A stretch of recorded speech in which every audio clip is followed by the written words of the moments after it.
Hello, everybody. Welcome to the Write or Die Show. I'm your host, Randi-lee. On the show, we interview other writers and we talk about mental health from their personal journeys. If you have not already hit that like and subscribe button, go ahead, do that now so that you never miss an episode. Hello. So very excited to be back again. And this week we have another awesome guest, of course. We have Diane Bator. Did I say that right? Yeah. Perfect. And where are you visiting us from? I am currently living around Calgary, Alberta. So it's very, very early here. Yeah, you're behind me in time then, I think. Yeah. Oof. Yeah, I don't do early. Yeah. But thank you for doing early. No problem. Have you always lived in Calgary? Well, near Calgary? Actually, up until about 3 months ago, I lived in the Toronto area. And that's by me. Yeah. Right. I was born and raised in Alberta. So it was, after about 20 years out in the East, I came back home. So see, the idea of moving out East or even out West, whatever, it's a nice idea. But then I remember that I am the most southern part of Canada and my winter here does not suck. Okay. So that's the part I'm not looking forward to, but it's nice to be back around family and stuff. So well, exactly. That's always nice. So other than being a fabulous Canadian author with me, tell us a little bit about who Diane is. Yeah, writing wise, I am the author of about 15 mystery novels right now. I'm working on a fantasy novel, actually, just kind of all over the place. Personally, I'm the mom of 3 who really keep me hopping, even though they're all like in their 20s. It just seems things never end. I try to write as much as I can. I work part-time with my publisher, BWL Publishing, out of Airdrie, which is where I'm around here. And I also just started a part-time job at one of the local stores for, to get out and meet people again. And because it's been about 20 years since I lived here. So. Wow. So that's nice. You got like a little variety. I like that. That's the same with me. I like variety, right? Like I have a little part-time job. I go work in the office and the ladies I work with are fabulous. It's probably why I keep going back every day. Yeah, there's something about great people. Exactly. And then I got my books and just like you, different genres because you just got to follow what feels good in that moment. I feel absolutely. Right. You don't, I hate that whole, whenever I do interviews on other shows, the question of what genre do you write comes up. And I'm like, well, I don't just write one. This one.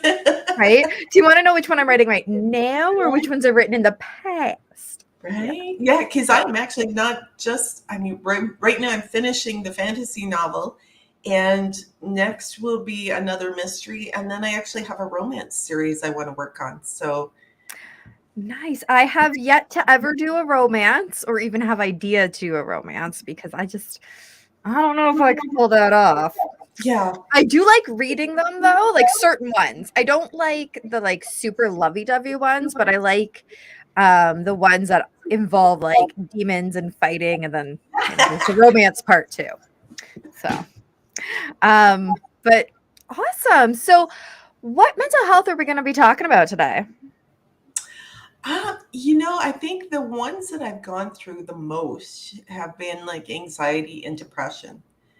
Especially as writers, you work on a piece, you polish your piece, you send it out there, and then you get rejections and rejections and rejections, and it's so hard. And you start doing that, I'm not good enough, and you start to feel anxious about, well, should I do this or should I go work at McDonald's or should I go do something different? Is this, even though you've in your heart of hearts, this has been your thing since you were a kid and this is what you're supposed to do, but you still get that feeling of I'm not good enough. Nobody's ever going to read my books, which they do, thank goodness. I'm so excited. And have never really been a best-selling author except for within my own publishing company. Yeah. But But that's okay. being a mid-level kind of author who people read your books, you sell your books, but you're not up here, but you're not down here either. So you just have to kind of wrap your head around, okay, well, having a little fan base is better than having none. So, Right? Exactly. I love actually somebody at work, because we just had our big staff meeting, so everybody came in. Um, and a bunch of them don't know that I've actually written books, because some of the staff I don't see. Like they're on the road, they're driving instructors. I don't see them. And so I was sitting beside the one and saying, "Oh yeah, and I just released this new kids book, blah blah." She goes, "You write books?" And I'm like, "Yeah." So I was showing her on Amazon all the different books. She goes, "Have you sold some?" I go, "Oh yeah, and this one sells really well, and this one, but this one sold really well." And it's nice because the same. It's not a bestseller yet. Always say yet. But there's that little fan base, and I love getting those reviews, especially. So I write mostly nonfiction, and the reviews are always, the inspiring side of things. So it makes me feel really good. And the other thing that you mentioned there about, authors and getting the rejection letters. yeah.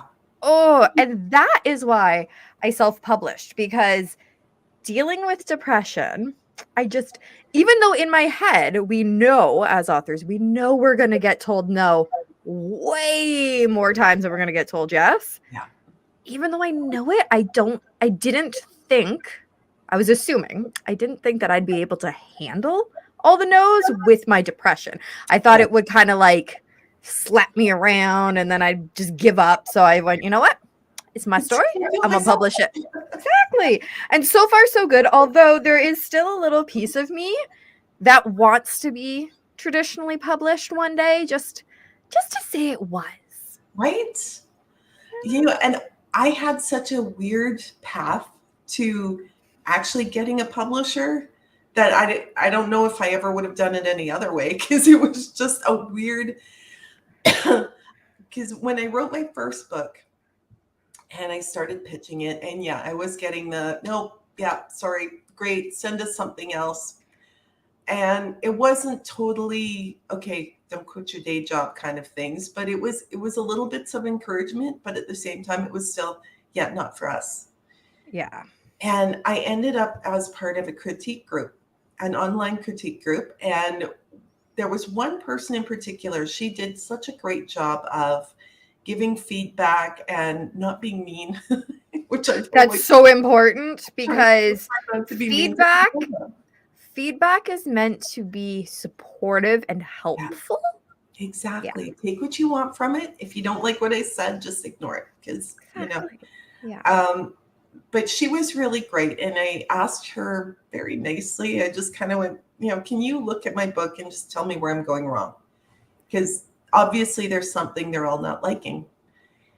So she read it, she gave me some edits, and she said, when you're finished with this, send it to this person and let her read it. And I'm like, okay, why would I do that? Cool. Well, I Googled this person. She was an agent. Oh. The woman I asked very nicely to please read my book was one of her readers. Oh. And I had no idea until that moment. So it was like, okay. That's exciting. I love when things work out that way, because you don't go in with this big intention of, oh, you're going to pass it along. Just, I need some help. And I had, up until then, I had no idea she was even connected to this agent, right? Very cool. That was how I got my agent. And the agent helped me to smooth over my book and gave me lots of amazing feedback. Yeah. And eventually helped me get my publisher that I now actually have a part-time job with, which is you were saying that, which that is very cool. So I've been with them for 10 years, and it was just one little thing after another that you just have to take the chance. Yeah, I love that. And I like that you say you just got to take the chance, because again, when I'm on other shows and people always say, what's your advice to other writers? It's always, well, just keep going, right? Like, just keep trying. Like, there's no magical formula to it, I feel like. And I mean, other authors, maybe those, big names will come up with their magic formula, but really it's a matter of just keep trying and keep going. Something's going to work and some things aren't going to work. And that's Yeah, they really, as an author, you just have to learn your craft. Like learn about grammar, learn about punctuation, which sounds silly, but I've read some because I also do some book coaching. I Yeah. have read some books that I'm like, Oh my goodness, so have I, because I do yeah, reviews and oh, I love your story, but you need to learn how to write. yeah, And if you don't know how to write, that's where you're going to get a ton of rejections. exactly. And that's also, even if you self-publish, you'll get those bad reviews, and those bad reviews hurt. They do. So going And you back, get those even when your books are really good and they are really strong, you will get bad reviews because oh, for sure. number one, people are jealous. And number two, there's trolls out there that they don't even read your book. They see all your 5-star, 4-star reviews and they have Oh to yeah. slam you and cut down your stars a little bit. So Right? Oh, I don't like those. no, And the other thing is, you're not going to please everybody. no, Bottom line, there is no such thing as pleasing everyone. absolutely not. So, talking about rejections and bad part, let's go back to the depression. Mhm. And when did you first start noticing it, or when you look back, when would you say it first kind of started? Well, I've been through a lot besides just the writing stuff. Oh, So for I've been sure. through divorce. I've been through kids growing up, all kinds of stuff with my kids that I don't wish on anybody. But, so I think it's always been kind of low key for me. And there are certain points in my life where, yeah, things got kind of dark. And a couple of times, yeah, I did have those thoughts that, maybe the world would be better off without me. But then I also sat back and went, if I'm not here, who are my kids going to go to? Or, who's going to help this friend who needs a little extra help? Or who's going to be here for it? And all the way through, one of the things that has kept me sane, for want of a better word, Yep. is writing. And Yes. and I find that if I start to really feel in my own head and feeling like the world is against me and all of that kind of stuff, those are the days I have to just go, okay, I'm going to go sit and write for even 20 minutes, Yeah. because then I have to get out of my head and onto paper and make somebody else's life miserable. That's the joy of writing fiction. That's the only thing that sucks about nonfiction is because I'm writing about my own life, I don't get to do that. But that's why I gotta go jump in the other genres and write the scary stories and be like, haha, monster Exactly. is eating your face. Exactly right. And it makes you feel better about your own life for a while. A little bit, right? But it's also like I also do a lot of journaling, which I know several people that have been through, the depression and all kinds of Yeah. stuff as well. And it's like, pick up a little notebook, keep it beside your bed. So when the monsters are in your head at night, write them out. Exactly. You Yeah. have to, and even if you get a story idea, whatever is in your head that isn't letting you sleep, put it on a piece of paper, slam the book on it, and just stick it away for a little while. Yes. It's not a cure, but it definitely helps. It's probably the most talked about coping strategy on this show. Yeah. And not just because we're all writers, because not everybody is an author. Everybody on the show is a writer. So I have had screenplays. I've had some people that they develop the worlds for other authors. I've had, songwriters, just different kinds of writers. So it's not always about it being a story. No, But journaling has been shown to be one of the best and most helpful coping strategies. absolutely. So, other than that one, just because everyone talks about that one, what Okay. other coping strategies do you like? Oh goodness. Um, Bubble baths are great. Yes. Just going out for a walk, getting away. Even if you can't take a vacation, you can't. You can't. But just getting out and getting out of the space you're in sometimes just makes a world of difference. If you can, especially if you can go to a park, if you can go hiking somewhere, just away Nature. from everything. Getting in touch with nature, even if take your shoes off and walk on the ground if it's not like this much snow. You can keep all the snow where you are. That's why I'm in southern Alberta. It's a little better. Not A little much. better. A little better. We get Chinooks, so every now and then the snow will go away. So To be fair, I mean, if you lived in the Toronto side, Toronto gets it pretty nastily too. Yeah. I lived I lived west of Toronto, and it was pretty nasty some years. Yeah, see, I'm south, right? I'm by the border. So like Niagara Falls. Oh, we are so sheltered with the escarpment, and Toronto gets it all, Buffalo gets it all. We have this like little pocket of okay. Some years you guys get it pretty bad. So. Oh yeah, but even then, Buffalo and Toronto still get it worse than our little pocket, even when our pocket is yucky. Yeah.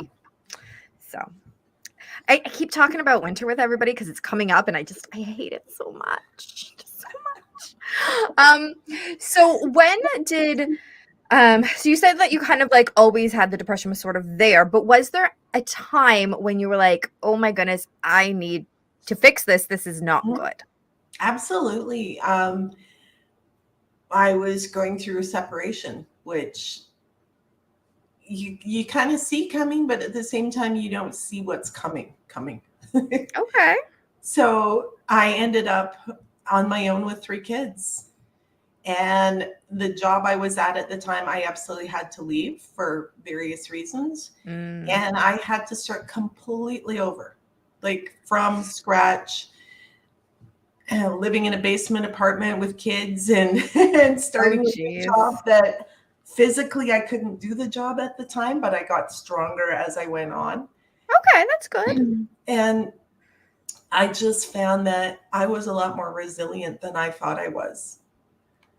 And I like that you say that, because I feel like, especially for those of us who've dealt with depression or probably other mental health, is that when we're in the thick of it, when the depression is super bad, we don't see any way out other than ending it.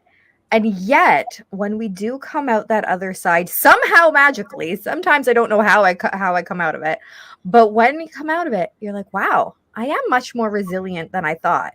Yeah. But when you're in the thick of it, you don't feel that. I remember coming out of work one night, and it was snowing, and I had to scrape off my windshields, and I was just all this close to a temper tantrum. I was just standing out there going, why me? Why do I have to go through this? Yeah. Why couldn't this have been different? And that was, I keep that in the back of my head. So if I ever have bad days, I remember that moment going, I want to smash in the windows. Yes. You want to take it out on something, but there's nothing to take it out on except yourself. Yeah. And that's where you turn it inwards, and you get the anxiety, the depression, and you start to feel like this is never going to end. And then it ends. And you come out of the other side, and you're like, okay, well, maybe this all had to happen so that, I can end up back in Alberta. Maybe there's a reason I'm back. And I know there are a couple of reasons I am back here that I can't talk about right now. But, and my kids have been through their own like really crazy mental health stuff. Yeah. And same thing, I can't really go into detail, but we've been through the ringer and back. And there have been a lot of dark days. Yeah. And a lot of days that I thought I might lose one. Yeah. And I feel that pain, even though I don't know entirely what you're saying. My kid has been in and out of the mental health children's area for trying to end it all multiple times. So that is one of the worst feelings as a parent. Not only are you scared for them, but then on the flip side, what did I do wrong as a parent? How did I fail? I am the worst. Maybe I'm the problem. Well, and I did have that kind of a moment, but we also know that there is something chemical. So it's not, it's not something I've done. It's not something their father did, whatever. It is something within the child that Mhm. needed correcting. Oh, So now that he's on medications and stuff like that, like there are still days because it's just that kind of condition that there will be days yeah. constantly. And you dread getting those, 3 a.m. phone calls going, okay, well, I just did this. And it's like, no, not again. Didn't you learn the first, but but they don't, No. because it's just a dark tunnel. And sometimes they can see the light and sometimes they can't. Yeah, exactly. Oh, geez. Yep. I totally feel your pain on quite a bit of this, even Yeah. without knowing all the details. We'll talk one day. I can guess on some, and I mean, I might be way off, but I think the emotional side of it is Absolutely. pretty And spot on. the worst part of it was, and it wasn't totally the worst part. Like, it was around the same time I had two friends who lost kids to suicide. And it was when we were going through the worst of it, they went through even worse. Yeah. And it was kind of it could be worse. It's Yeah. this close to worse. So you just have to keep taking a deep breath and going, okay, we just have to keep moving forward, Yeah. coping, and finding ways that to make life better for this child. So Mhm. yeah, it's been a huge learning curve over the last few years for sure. Yeah. And I'm gonna ask a question that if you don't want to answer it, no worries. Just tell me, lady, move on. Um, but just because you're a parent and you kind of experienced this turmoil, but you have other kids, how was that dealing with the other kids? Because I know in our house, when the one was going in and out the mental hospital, the other was feeling left out, and this balancing act. And I only had two, and you've got three, so how is that? Luckily, mine are a bit older when all this started really happening. They were all a bit older, so they're kind of Okay. on their own anyway. So that part, I mean, I still made a point of reaching out to the others and going, how are you? Good. You know, how is your day? How's your week? How's your job going? How's school? How are you? And I really, really made a point of doing that because I didn't want to find out later that, well, they were suffering and, you know, I should have been there for them too. Yeah. But they were actually really great about being supportive, Oh, which good. just, oh, as a parent, that's all you want is your kids to all get along at the end of the day. Right. All grow up and not hate each other. Yeah.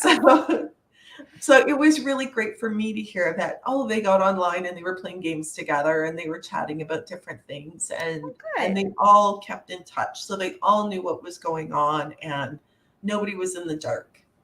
Okay, good. Yeah. Because, yeah, that was one of the hardest parts. And then I also think back to when I was younger and my brother was going through all of his stuff. So my mom's attention was very much focused on him. Meanwhile, I was experiencing depression for the first time, not knowing what it was because we didn't talk about mental health. Yeah. And so here I am thinking about ending it all. My mom has no idea because I'm not saying anything. She's Yeah. not asking because she's focused on Brandon, thinking I'm totally fine. So I just, I've got kind of two sides of that, the parent side, and then I can remember back when I was a teenager. And it's not an easy thing. And there's no right answer because there's only so much you can do as one person. Yeah. And even when you have one of those, when you have a child who's going through this stuff, they don't, like you said, they don't always say anything.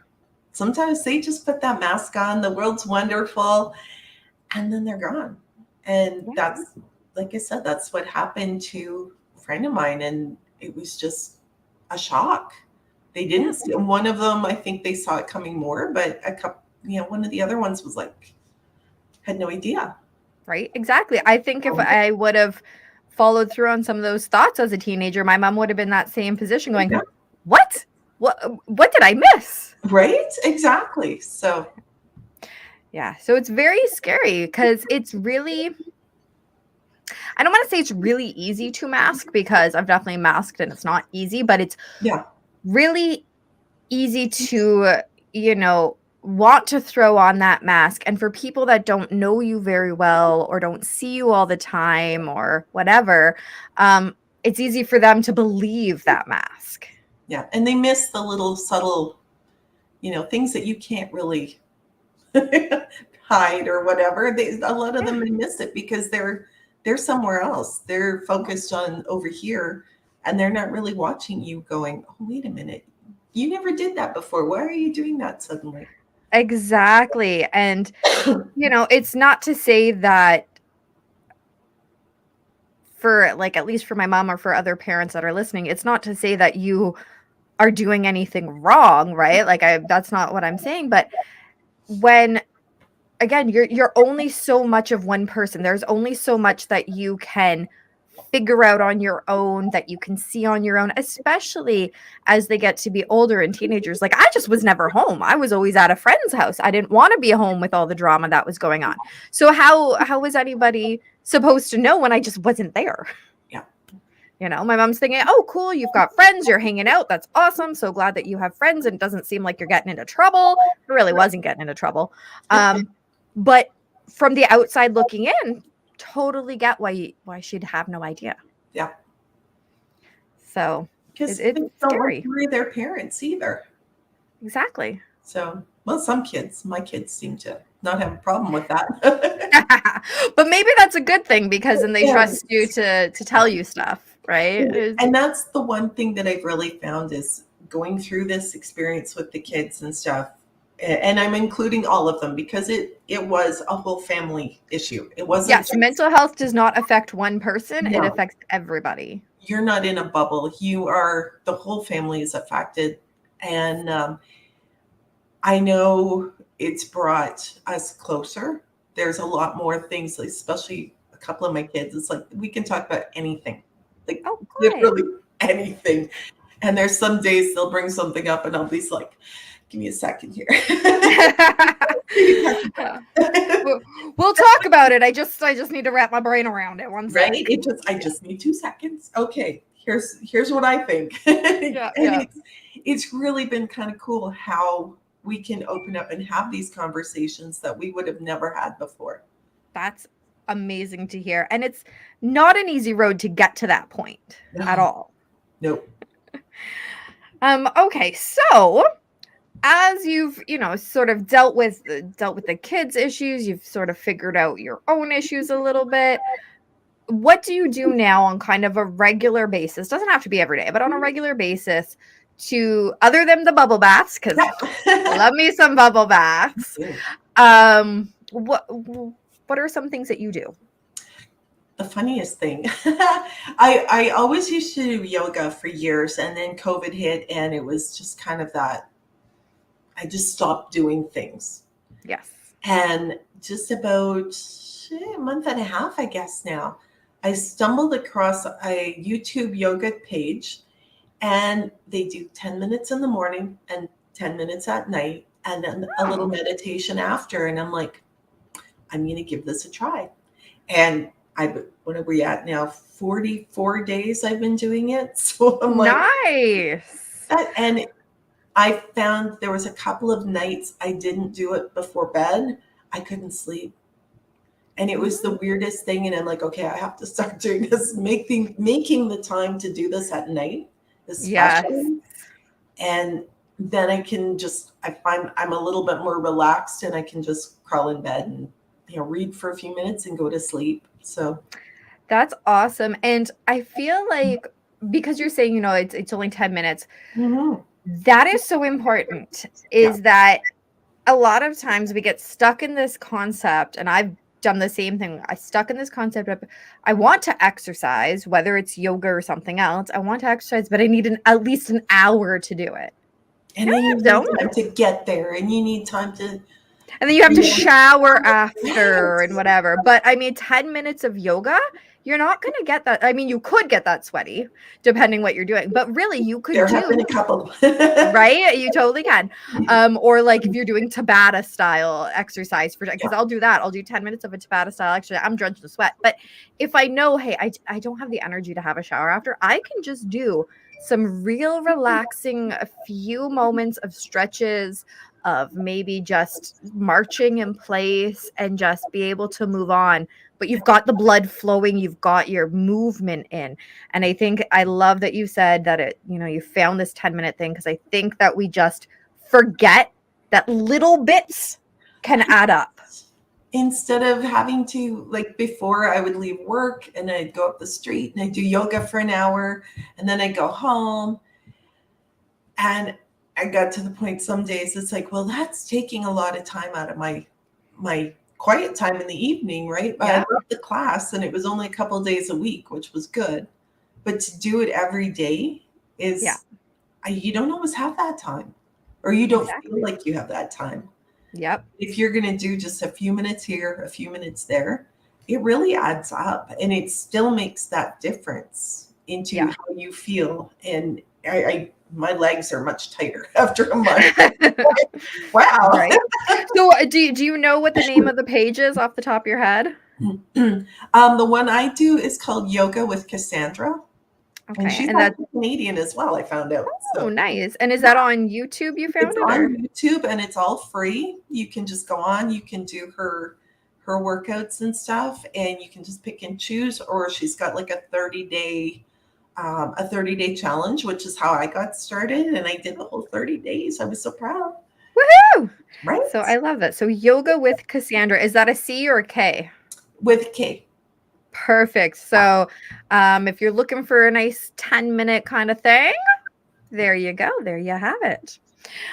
I like to kind of ask this as our wrap-up question before we talk about what you've written. Is there any tips, and I'm going to point this towards parents, only because I don't get this opportunity to ask this question often. Is there any wisdom that you would give to parents of somebody who is going through a mental health issue? Find support for not just the child, but for you. There are so many ways things could go sideways that if you don't have somebody else to lean on, especially a professional who actually knows what they're talking about and what they're doing, there are so many places out there now. Like Google is such a great resource. Yes. So in your area, whatever help you need, make sure you get the help as well as your child, because it just will make your life so much better. I was going through all of this during COVID, so it wasn't quite as accessible, but definitely you need that support. I love that. So now tell us, I mean, it sounds like you've written oodles of things, so maybe not every single title, but tell us which book you want to highlight and tell us a little bit about it. Absolutely. Well, you know what? I'll do a little surprise giveaway thing. This book, Dead Without Honor, is book 1 in my Gilda Wright Mystery series, and it is actually free as an ebook. You can go to anywhere you can find an ebook, and it should be free there. And we're just doing that. Like, that's through my publisher. We're doing that because the next and possibly last book comes out in June. So we're hoping we'll start to get some people engaged and reading the series, and hopefully find some great new fans for the Gilda Wright Mysteries. Gilda is actually the receptionist at a martial arts school, and you want to talk about mental health and anxiety and stuff. She runs the gamut through the whole series. She starts off at the karate school because of a bad breakup, and she's not sure where her life is going. Ends up as a receptionist, falls in love with her sensei, her boss, and it all goes downhill from there. So, but there's a lot of ups and downs, and she is in the last book, I'm not going to spoil it, but in the last book, she has a very hard decision to make, and after a very good friend of hers is killed. And I'm struggling writing that right now because it's a lot, because you don't want to end the series, but Yes. it's also, she has had a real journey. Like, I love having not just a character arc in a book, but in the whole series, and watching her come from the start where she's like just working in this school and coasting through life. All of a sudden life has kind of taken her down, and she's got to sit there and go, okay, where am I going next? Oh, kind of like real life. Absolutely, right? I'm not nice to my characters, I'm telling you. Well, you did already express how you like to take out your frustrations on them. Absolutely. Yes. Okay, and so the ebook is free right now anywhere that you can get your hands on an ebook. And then where else are they gonna find your books if they're like, hey, that was really good, I want to read more of yours? Same thing, pretty much everywhere you can buy books, ebooks for sure. And I also do have a webpage. It's dianebator.ca. So DIANEBATOR.ca. Because we're Canadian. I know my websites are always .ca too, and I always go, because I'm Canadian. Exactly. Oh. And where do people follow you? Like, are you on some social media? Pretty much everywhere. Same thing. Actually, all of the links are on my webpage as well. So we'll make that super easy. So you can just scroll down to the bottom and you should be able to click on any of them and find me anywhere. Perfect. And is there any last thoughts or anything that you want to say before we say goodbye? Just be good to yourselves. Take care of yourselves. Because if you don't, nobody else will. I couldn't have said it better myself. As always, thank you so much for the amazing guests that we have on the show. Be sure to check out their links down in the description below. If you want to support the channel, go ahead and check out our merch store. We've got some very cool things on there. That's my favorite. Sorry, I'm busy ending the stigma. But there's some other very cool designs. 10% of the proceeds always goes back to the Canadian Mental Health Association. Be sure to follow us on Facebook at RB Media because we have some great new shows coming up and you never want to miss any of those episodes. And remember, the only way to end the stigma of mental health is to speak openly and honestly. Bye!